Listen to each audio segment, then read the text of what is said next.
आप सभी को मेरा नमस्कार। मैं प्रवीण सोनी अपने YouTube चैनल पर आप सभी का स्वागत करता हूं और आज की इस वीडियो में हम बात करेंगे HPSC असिस्टेंट प्रोफेसर भर्ती प्रक्रिया के स्कीम ऑफ एग्जामिनेशन यानी कि पेपर पैटर्न के बारे में। और इस वीडियो में मैं आपको बताऊंगा कि HPSC असिस्टेंट प्रोफेसर भर्ती प्रक्रिया में जो 3 फेज में भर्ती को कंप्लीट करती है, उन 3 फेज में से फर्स्ट फेज यानी कि स्क्रीनिंग पेपर का पैटर्न क्या रहने वाला है। स्क्रीनिंग पेपर के अंदर कितने क्वेश्चन आपसे पूछे जाएंगे, क्या सारे क्वेश्चन सब्जेक्ट से ही पूछे जाने या फिर Haryana GK, math, reasoning, aptitude, research वगैरह से भी क्वेश्चन आपको देखने को मिलने वाले हैं। साथ ही हम चर्चा करेंगे नेगेटिव मार्किंग क्या रहने वाली है और मिनिमम नंबर आपके कितने होने चाहिए सब्जेक्ट नॉलेज टेस्ट यानी कि सेकंड फेज में जाने के लिए।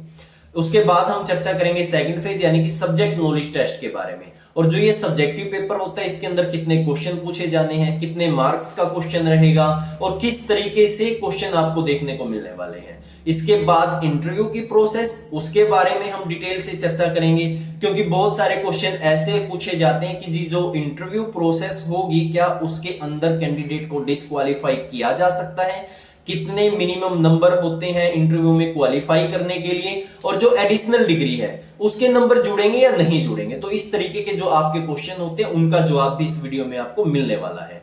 तो स्कीम ऑफ एग्जामिनेशन या पेपर पैटर्न के ऊपर हम डिटेल से चर्चा करेंगे। वीडियो को आप अंत तक जरूर देखिएगा और यदि अभी तक भी चैनल को सब्सक्राइब नहीं किया है तो पहले एक बार जाकर के चैनल को सब्सक्राइब जरूर कर लीजिएगा।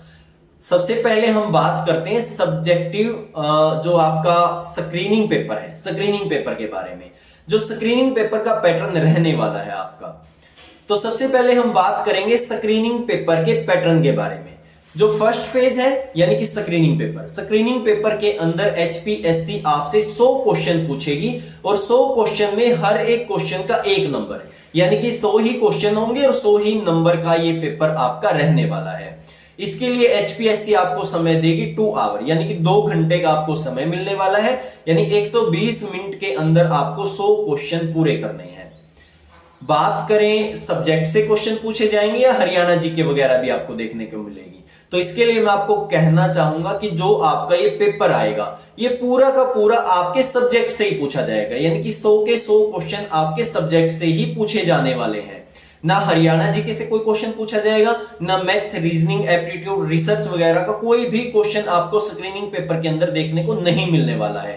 तो जितने भी क्वेश्चन है यानी कि 100 के 100 क्वेश्चन आपको सब्जेक्ट, आपका जो सब्जेक्ट है उसी से पूछे जाने वाले हैं। अब बात करते हैं नेगेटिव मार्किंग के अंदर। HPSC ने स्क्रीनिंग पेपर के अंदर 1/4 नेगेटिव मार्किंग रखी है यानी आपके नेगेटिव मार्किंग से आपके नंबर डिडक्ट किए जा सकते हैं। वो कब किए जा सकते हैं, या तो आप किसी भी ऑप्शन का गलत जवाब देते हैं तो उसके लिए भी 1/4 मार्क्स आपके डिडक्ट कर लिए जाएंगे पर क्वेश्चन के हिसाब से। और यदि आप 5th ऑप्शन, क्योंकि HPSC आपको हर एक क्वेश्चन में 5 ऑप्शन देती है, A, B, C, D और E। जो ये E 5th ऑप्शन जो है ये क्या है, यदि आपको 4 जो ऑप्शन होते हैं उनमें से ऐसा लगता है कि नहीं मुझे इनमें से कोई भी जवाब नहीं आता, तो आपको 5th ऑप्शन पर जाकर के उस सर्कल को डार्क करना होता है। और यदि आप उस सर्कल को डार्क नहीं करते तो आपका नेगेटिव मार्किंग से आपके नंबर डिडक्ट कर लिए जाते हैं। ये सबसे पहले हरियाणा में HPSC ने ही लागू किया और ये बहुत सराहनीय कदम भी है क्योंकि कुछ कैंडिडेट ऐसे होते हैं जो पूरा का पूरा क्वेश्चन खाली छोड़ाते हैं, पूरा का पूरा पेपर जो होता है OMR को खाली छोड़ाते हैं और फिर बाद में सोचते हैं कि जुगाड़बाजी करके हम अपनी OMR को फिल करवा लें।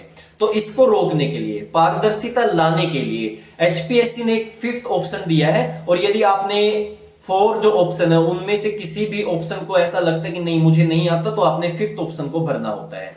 यदि आप 5th ऑप्शन को भी उस सर्कल को भी अगर आप डार्क नहीं करते और 10 क्वेश्चन ऐसे छोड़ देते हैं जिनमें आपने किसी भी ऑप्शन को फिल नहीं किया, तो फिर आपकी OMR रिजेक्ट हो जाएगी और आपको डिस्क्वालीफाई कर दिया जाएगा। यानी ये बात आपने जरूर ध्यान रखनी है कि जो 10 क्वेश्चन ऐसे हम ना छोड़े कि जिसमें हमने किसी भी ऑप्शन को फिल ना किया हो, यानी कि आपने लगभग सारे ही जो पेपर दिया गया है आपका 100 के 100, उनमें से 100 के 100 ही आपने जो ऑप्शन है उनमें से कोई एक जरूर फिल करना है, या आप ई ऑप्शन को फिल करें या पहले 4 ऑप्शन फिल करें।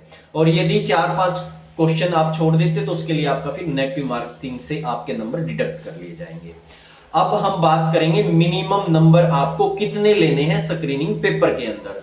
जो मिनिमम आपके नंबर रखे गए हैं वो रखे गए 25, यानी कि मिनिमम आपके 25 नंबर तो होने ही चाहिए। उसके बाद फिर कट ऑफ चढ़ती है, यानी कि अगले फेज के लिए आपकी कैटेगरी की जो सीट हैं, जो पोस्ट हैं, उनके 4 गुना कैंडिडेट को सब्जेक्ट नॉलेज टेस्ट के लिए बुलाया जाता है। और सब्जेक्ट नॉलेज टेस्ट के लिए फिर आपको टॉप 4 गुना में, यानी कि 4 टाइम्स कैंडिडेट में आना होगा। और जो ये टॉप के 4 गुना होते हैं, ये फिर कट ऑफ के हिसाब से आगे बुलाए जाते हैं, यानी कि टॉप के 4 गुना कैंडिडेट को कैटेगरी वाइज जो पोस्ट होती है उनका 4 गुना, उनके 4 गुना को नेक्स्ट फेज के लिए बुलाया जाएगा।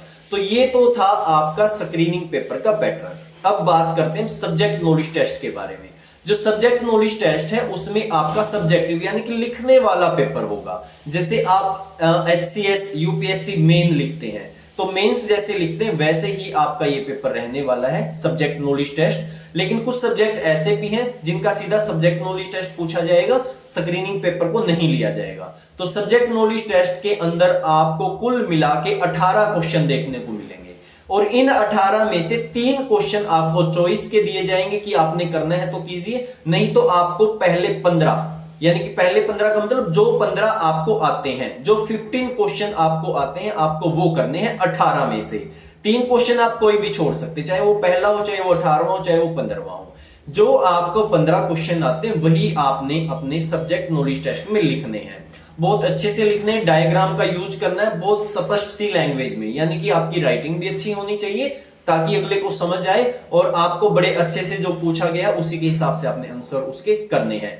10 नंबर का एक क्वेश्चन आपका रहने वाला है और कुछ क्वेश्चन ऐसे भी होंगे आपको जो पार्ट में डिवाइड करके मिलेंगे। जैसे कि मान लीजिए पहला ही क्वेश्चन है, पहले क्वेश्चन के 2 पार्ट आपको देखने को मिल सकते हैं, एक 5 नंबर का और दूसरा भी 5 नंबर का।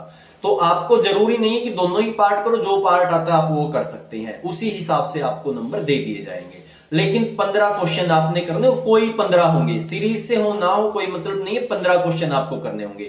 और अभी तो एचपीएससी 15 के 15 क्वेश्चन के लिए सीरीज में पहला क्वेश्चन, फिर उसके लिए स्पेस देता है, फिर सेकंड क्वेश्चन, फिर आपको स्पेस मिलता है, ऐसे आपको दिए जाते हैं एचपीएससी की तरफ से।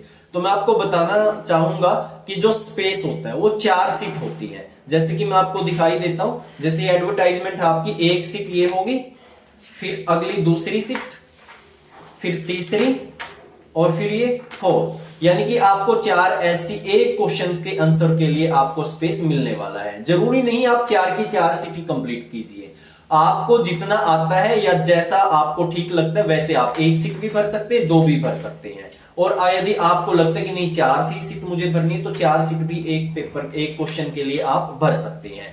15 क्वेश्चन आपने करने हैं तो उसके हिसाब से आप देख लीजिएगा कि मुझे 2 सीट में हर एक क्वेश्चन का आंसर देना है या 3 में देना है। इसके बाद इसमें जो सब्जेक्ट नॉलेज टेस्ट है कोई नेगेटिव मार्किंग नहीं है, लेकिन मिनिमम क्राइटेरिया जरूर है, वो है 35% का, यानी कि मिनिमम आपको इसके अंदर 54 नंबर 53 पॉइंट समथिंग नंबर है वो आपको लेने ही है। ये 150 नंबर का पूरा पेपर होता है और इसको वेटेज दे दी जाती है 87.5 की, और उस हिसाब से 35% मिनिमम आपको लेने ही है। यदि आपके नहीं आते, 35% भी आपके नहीं आते तो आपको प्रोसेस से बाहर कर दिया जाएगा। इंटरव्यू प्रोसेस में जो बुलाया जाएगा वो टॉप के 2 मल्टीप्लाई यानी कि 2 गुना कैंडिडेट को ही इंटरव्यू की प्रोसेस के अंदर बुलाया जाएगा। और इंटरव्यू में जो आपसे पूछे जाने वो भी लगभग सब्जेक्टिव क्वेश्चन रहते हैं और इसमें कोई भी क्वालिफाई नंबर नहीं रखे गए हैं। यदि आपका 1 नंबर भी आता है और आप सिलेक्शन जोन में चले जाते हैं तो आपका 1 नंबर पर भी आप डिस्क्वालीफाई नहीं होंगे, यानी कि आपको 1 नंबर से लेके 12.5 नंबर तक एचपीएससी दे सकती है, क्योंकि ये मैक्सिमम 12.5 नंबर का होता है। और मैं एवरेज की बात करूं तो 4 से लेके 9.5 नंबर तक आपको दिए जा सकते हैं एचपीएससी की तरफ से, जो कि देखने को आया है। वैसे एचपीएससी की तरफ से आपको 12.5 भी दिए जा सकते हैं, क्योंकि मैक्सिमम 12.5 नंबर का ये होता है। इसके अंदर जो मिनिमम कोई भी क्वालिफाई मार्क्स नहीं है और इसके लिए आपको डिस्क्वालीफाई कर तो सकती है एचपीएससी। लिखा तो होता है कि यदि अप्रोप्रिएट नहीं हमको कैंडिडेट मिलेगा तो हम उसको डिस्क्वालीफाई कर देंगे, लेकिन आज तक कोई भी कैंडिडेट डिस्क्वालीफाई एचपीएससी ने नहीं किया है। तो ये था पूरा आपका पैटर्न। और एक बात और मैं बताना चाहूंगा, इंटरव्यू के अंदर किसी भी डिग्री, एडिशनल जो डिग्री होते हैं उसके नंबर नहीं मिलते, पीएचडी के अलग से कोई नंबर नहीं मिलते। ये जो 12.5 नंबर होते हैं ये सिर्फ आपकी परफॉर्मेंस के ही नंबर मिलते हैं। आपके जो आप जवाब देते हैं, जो आपकी ड्रेसिंग सेंस होती है, जो आपका बोलने का वे होता है, वे ऑफ टॉकिंग, तो इसके ही नंबर आपको दिए जाते हैं, अलग से कोई नंबर आपको इसमें देखने को नहीं मिलने वाला है। तो ये पूरे यानी कि 3 के 3 फेज की मैंने आपको जानकारी दी कि subjective paper, screening paper, interview के अंदर किस तरीके का स्कीम ऑफ एग्जामिनेशन है। यदि आपका फिर भी कोई सवाल रहता है तो आप कमेंट बॉक्स में मेंशन कीजिएगा, साथ ही चैनल को सब्सक्राइब कीजिएगा और साथ ही कमेंट्स में बताइएगा कि जो मेरे द्वारा जानकारी आपको दी जाती है वो इंफॉर्मेटिव होती है या नहीं होती है। फिलहाल के लिए इस वीडियो में इतना ही था। आप सभी का